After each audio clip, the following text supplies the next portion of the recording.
روى الإمام ابن أبي عاصم في كتاب السنن قوله صلى الله عليه وآله وسلم: إن الله يطلع في ليلة النصف من شعبان فيغفر لجميع خلقه إلا لمشرك أو مشاهد. Mtume sallallahu alayhi wa alihi wasallam anasema Allah anawaangalia waja wake katika usiku wa kuamkia nusu ya Shaaban.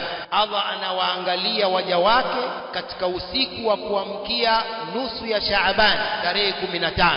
Halafu Allah anawasamehe viumbe vyake wote isipokuwa mshirikina au mushahid.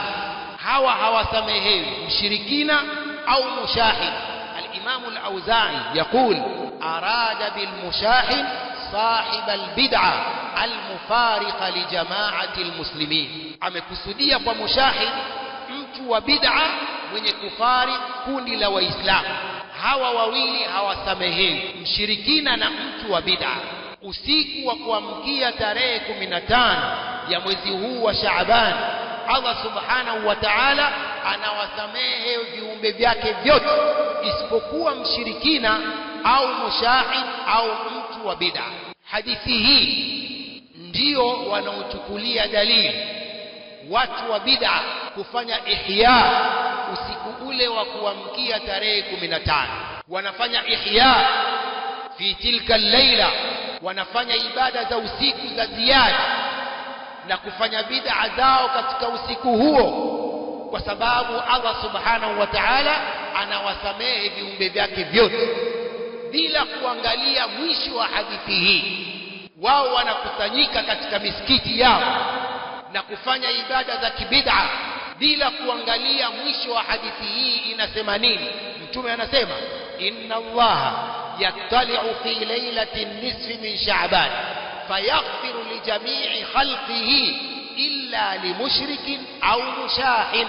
Anawasamehe viumbe vyake vyote isipokuwa mshirikina au mtu wa bid'a.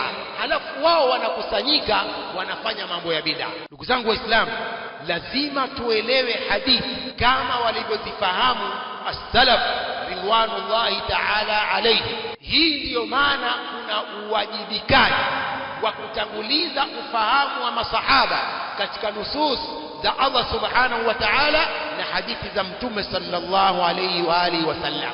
Kwa hiyo wanafahamu kwa akili zao, lakini sio ufahamu wa salaf wanavyofahamu hadithi hii.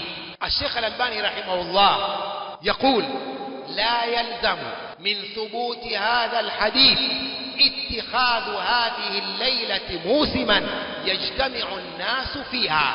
كثبوت kwa hadithi hii hakulazimu kuufanya usiku huu kwamba ni msimu watu wanakusanyika misikitini. يقول الشيخ الألباني: وليس في هذا الحديث من قريب ولا من بعيد الإشارة إلى قيام ليلتها أو صيام نهارها.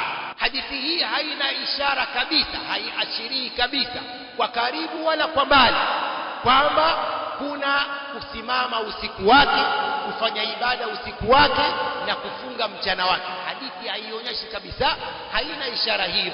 Kwa hiyo wanayoyafanya, يقول الشيخ بن باز رحمه الله بقية السلف يقول: والذي عليه الجمهور أن الاحتفال فيها بدعة. مذهب يا جمهور na walionao jumhur wa ahli sunna ni kwamba kukusanyika siku hiyo usiku ni bid'a, ni uzushi.